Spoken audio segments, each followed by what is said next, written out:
Let's improve English.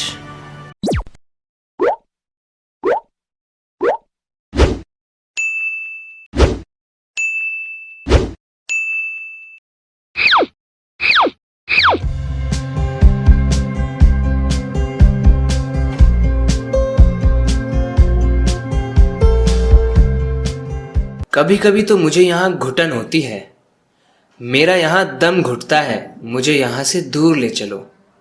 उसका प्यार ही मेरे लिए अब घुटन जैसा बन गया है। फ्रेंड्स, इस तरीके के सेंटेंसेस को इंग्लिश में कैसे कह सकते हैं ये मैं आपको अभी बताने वाला हूँ। इसी तरह के कुछ और यूजफुल सेंटेंसेस का इंग्लिश ट्रांसलेशन मैं आपको बताऊंगा। इस वीडियो को एंड तक ज़रूर देखना, आप अपने इंग्लिश को इम्प्रूव करेंगे। तो फ्रेंड्स, कभी कभी तो मुझे यहाँ घुटन होती है, कह सकते हैं At times I feel suffocated here. At times I feel suffocated here. कभी कभी at times का मतलब कभी कभी होता है, इसकी जगह पे sometimes भी कह सकते हैं। I feel suffocated here. Suffocated feel करने का मतलब घुटन जैसा फील करना। मेरा यहाँ दम घुटता है, मुझे यहाँ से दूर ले चलो। I feel suffocated here. Take me away from here. I feel suffocated here. Take me away from here. उसका प्यार ही मेरे लिए घुटन जैसा बन गया है।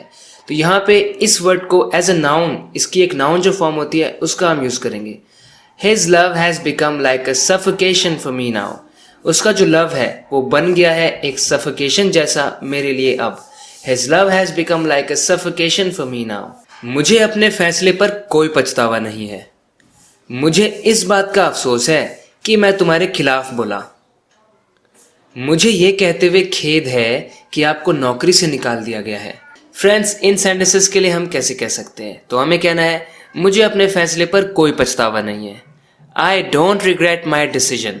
I don't regret my decision. मैं बिल्कुल रिग्रेट नहीं कर रहा हूँ अपने डिसीजन को। मुझे इस बात का अफसोस है कि मैं तुम्हारे खिलाफ बोला। अफसोस होना, पछतावा होना एक जैसी बात है, रिग्रेट का ही यूज़ करेंगे। I regret having spoken against you. I regret having spoken against you. मैं तुम्हारे खिलाफ बोला हूँ, उस बात का मुझे पछतावा है।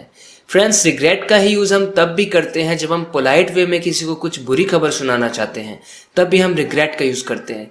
जैसे इसमें मुझे ये कहते हुए बड़ा दुख हो रहा है, बड़े खेद के साथ कहना पड़ रहा है कि आपको नौकरी से निकाल दिया गया है। I regret to say that you have been dismissed from your job. I regret to say that something bad has happened. इस तरह से आधे से ज़्यादा बार तो तुम लेटी होते हो। आधे से ज़्यादा बार तो तुम खाना बेस्वाद ही बनाते हो। आधे से ज़्यादा बार तो मेरा काम तुम्हें पसंद ही नहीं आता। जब हमें ऐसे कहना हो आधे से ज़्यादा बार, इसके लिए एक बड़ा यूजफुल फ्रेज है, you are late more often than not. More often than not का मतलब होता है यानी कि बहुत ही ज़्यादा बार ऐसा होता है। आधे से ज़्यादा बार तो ऐसा ही होता है, you are late more often than not. आधे से ज़्यादा बार तो तुम खाना बेस्वाद ही बनाते हो, बिल्कुल ऐसा खाना बनाते हो जो अच्छा नहीं लगता। You cook bland insipid flavourless food more often than not.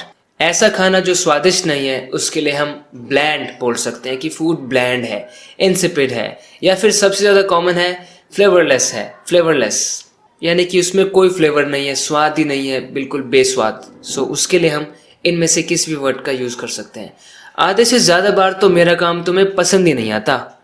More often than not, you don't like my work. More often than not एक एडवर्ब फ्रेज की तरह काम करता है। इसको you के बाद भी हम कह सकते हैं, You more often than not don't like my work. और ऐसे भी कह सकते हैं, More often than not you don't like my work.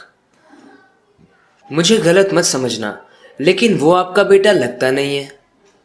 मुझे गलत मत समझना, लेकिन मुझे लगता है आपका भाई आपसे जलता है। जब हम किसी को ऐसी कोई कड़वी बात कहने वाले हैं जो शायद उसको बुरी लगे या वो बुरा ना मान जाए, तो फिर हम कहते हैं मुझे गलत मत समझना। इसके लिए इंग्लिश में कह सकते हैं don't get me wrong. Don't get me wrong, but he doesn't seem to be your son. He doesn't seem to be your son. मुझे गलत मत समझना, लेकिन मुझे लगता है आपका भाई आपसे जलता है। Don't get me wrong, but I think that your brother envies you. Your brother envies you. किसी को एनवी करना मतलब उससे जलना। ऐसे भी कह सकते हैं I think that your brother is jealous of you और एनवीज यू। मैं तेरे थप्पड़ मारने वाला हो रहा था। जब हम ऐसे कहते हैं ना कि ऐसा होने ही वाला था, थप्पड़ मारने वाला था मैं तुझे, कह सकते हैं I was close to slapping you. I was close to slapping you. हम ऐसे भी कह सकते हैं I was just about to slap you या I was gonna slap you. I was close to slapping you. तो एक ही बात को कहने के बहुत से तरीके होते हैं। मैं उसे लात मार के घर से बाहर निकालने वाला हो रहा था। I was close to kicking him out of the house. I was close to kicking him out of the house. ऐसी बात नहीं है कि मेरे पास और कोई चारा नहीं है। ऐसी बात नहीं है कि मैं तुमसे प्यार नहीं करता। ऐसी बात नहीं है कि उसके बिना मेरा काम नहीं चलेगा। ऐसी बात नहीं है। जब इस तरह की इंग्लिश हमें बनानी हो, इस तरह के वाक्यों की इंग्लिश जब हमें बनानी हो, तो हम कैसे कह सकते हैं? It's not like I don't have any other option. It's not like I don't have any other option. ऐसा नहीं है कि मेरे पास कोई दूसरा ऑप्शन नहीं है। ऐसी बात नहीं है कि मैं तुमसे प्यार नहीं करता। It's not like I don't love you. It's not like I don't love you. ऐसी बात नहीं है कि मैं उसके बिना काम ही नहीं चला सकता, मेरा उसके बिना काम ही नहीं चलेगा। It's not like I can't get by without him. Get by का मतलब होता है काम चला लेना, मैनेज कर लेना। सिंपली हम मैनेज वर्ड का भी यूज़ कर सकते हैं। It's not like I can't manage without him. It's not like I can't get by without him. इतने कम टाइम में मैं कैसे सारा काम निपटा सकता हूँ?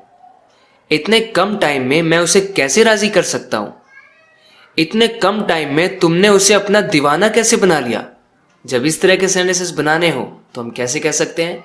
How can I be done with all the work in such a short time? In such a short time, इतने थोड़े से टाइम में, इतने कम टाइम में। How can I be done? To be done with something means to finish it. यहाँ पे आप सिंपली फिनिश भी कह सकते हैं। How can I finish all the work in such a short time? इतने कम टाइम में मैं उसे कैसे राजी कर सकता हूँ? How can I convince him in such a short time? How can I convince him in such a short time? इतने कम टाइम में तुमने उसे अपना दीवाना कैसे बना लिया? सिंपल पास्ट है, इंटरोगेटिव सेंटेंस है, क्वेश्चन पूछ रहे हैं, डिड का यूज कर लेंगे। How did you endear yourself to him in such a short time? How did you endear yourself to him in such a short time? अपने आप को एंडेयर कर लेने का मतलब होता है कि आप किसी के प्यारे बन गए हो, कोई आपके लिए पागल हो गया है, तो कह सकते हैं एंडेयर योरसेल्फ टू समबडी, मतलब कोई आपको पसंद करने लग जाए। या इसको आप ऐसे भी कह सकते हैं, how did you make him crazy about you in such a short time? How did you make him crazy about you? अपने लिए दीवाना, पागल कैसे बना लिया? इन सच अ शॉर्ट टाइम, इतने कम समय में। ये घर किसी कोठी से कम नहीं है। तुम किसी पागल आदमी से कम थोड़ी ना हो। तो वो कौन सा किसी बच्चे से कम है? जब इस तरह की बातें कहनी हो तो कह सकते हैं, this house is not less than a mention.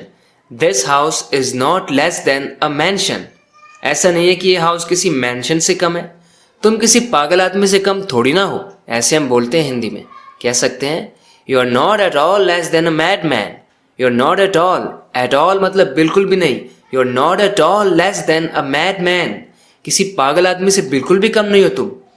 तो वो कौन सा किसी बच्चे से कम है? जैसे दो आदमी हैं, रवि और सूरज। मैं कह रहा हूँ सूरज तो ना बच्चों जैसा है बिल्कुल। अब वो कह रहा है तो रवि कौन सा किसी बच्चे से कम है? तुम तो ऐसे कह रहे हो जैसे वो किसी बच्चे से कम है। तो इसके लिए हम कह सकते हैं, as if he were less than a kid. As if he were less than a kid. As if का हम यूज करते हैं ऐसी बात करने के लिए कि तुम तो ऐसे कह रहे हो जैसे कि ऐसा है, तुम तो वैसे कह रहे हो कि जैसे कि वैसा है। तो एज इफ, यहाँ पे ये सिचुएशन इमेजिनरी होती है, वर लगाते हैं। As if he were less than a kid, मतलब वो लेस देन अ किड तो है नहीं। हम ऐसे बस बता रहे हैं कि ऐसे कह रहे हो जैसे कि वो हो, लेकिन वो है नहीं। As if he were less than a kid, इस तरीके से कहते हैं। अभी कुछ ही टाइम पहले मैंने एज इफ को भी किसी वीडियो में कवर किया था। फ्रेंड्स, अगर आप रेगुलरली वीडियोस को देखते होंगे तो आपको पता होगा। आशा करता हूँ कि आपको ये वीडियो पसंद आई है और आपके लिए हेल्पफुल रही है।